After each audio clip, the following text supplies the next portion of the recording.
do what you have, and if you can go ahead and space it out, go for it. And that's why Jeremy Gardner is so good. The Battery is a great infection film because it's handful of locations. It's roughly two people in the one. It's one location. It's one location. No, I'm talking about the car at the end. Right. When he's in the car at the end. But the whole point is that when you look at it, it's limited locations and simplicity. You know where simplicity gets a lot of these filmmakers? Tribeca. Yeah. That's where it is. You go to Tribeca, you look at the range of genre-esque films, all simple. Even Ann Timpson's Come to Daddy. One location. Now you have Elijah Wood and Stephen McHattie. Don't get me wrong, that's fantastic. But it's interesting characters, a quirky conflict, and a lot of just one location. And that's it. Let's go back to The Battery for a minute, because The Battery is one of my all-time favorite films, because The Battery was the film that made me realize that I don't have to go I don't have to be in LA. I don't have to be in Hollywood. Right. I don't have to be in New York City. I just have to be right where I am. Right. I just need a little bit of money, and I need to go and just make my own film. And that's, which I did. And I was directly with the sound guy from The Battery, no less. He was I didn't know that. Oh, yeah. The guy, they had a 6-man crew, and the sound guy was also my sound guy, and he also did the music. And he was a producer, and I couldn't have made the film without him. So it was just me and him. We made that movie. Romeo was made with just me and him. But what's funny is The Battery is this exercise in creative minimalism, in the sense of, you know what, the Battery to me is also a little bit flawed. I'm about to criticize The Battery, but I criticize it because I love it so much, because I worship it. I almost wish, and I say this as a fan of The Battery, I almost wish that we never saw a single zombie until they get to the car. I think that is the one thing, like, if as a backseat armchair quarterback on Monday morning, you know, telling it how it is years later, the one thing that I wish that they had done was, don't show me a zombie. The film was so good. The film is so good that it doesn't even need the zombies until the third act. That's how good this film stands on its own. So my criticism is actually a compliment at the same time. And when they get to that car, it's perhaps one of the most brilliant third acts, because what happens is they're in a jam, the car dies. And they don't know, they literally thought of this on the spot. They're like, okay, our car's dead.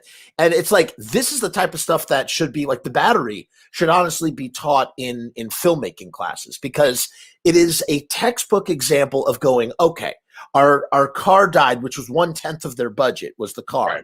They paid $600 for this car. Our car has died. What the fuck are we going to do? And they decide, well, let's have the whole third act in the back of this car. Well, maybe I think that was already kind of written like that, but they had to just stay put and do it in the back of the car. And then they take it to a whole nother level, because speaking of remember what we were talking about, you have all these elements for a limited amount of time, and then, you know, that's it. They only had enough actors to even attempt to show a horde of zombies for 2 days. They had 2 days, and they had to shoot the whole third half of the movie.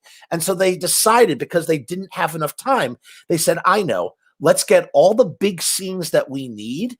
And then once we're trapped in the car, we're spoilers for anybody who hasn't seen this by now. But, you know, I mean, listen, how many years old? Yeah. I'm going to spoil this one because I love it so much. They put up sheets around the car. You know this. We're just talking about that.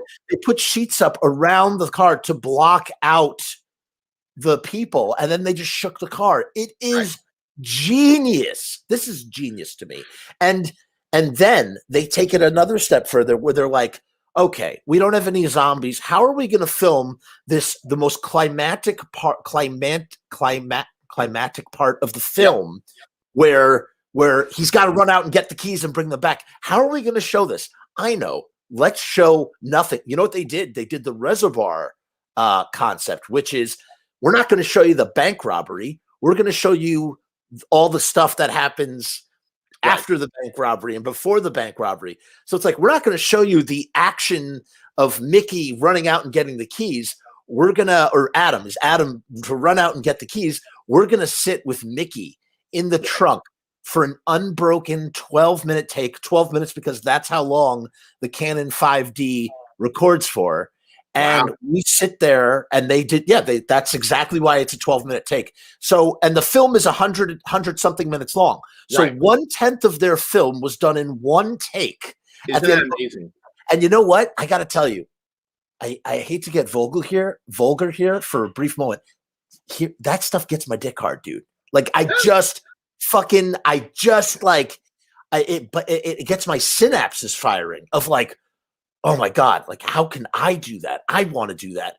And the thing is, I think you can do that if you think about it long and hard enough, but ultimately, I don't think you can do that until you are put into that gauntlet. You have to be in the gauntlet in order to think that creatively. Well, it's so interesting you bring it up, because I think they learned the lesson you're talking about in After Midnight, which is the latest from Jeremy. And you don't really see the monster until the end of the film. It's a build up to that.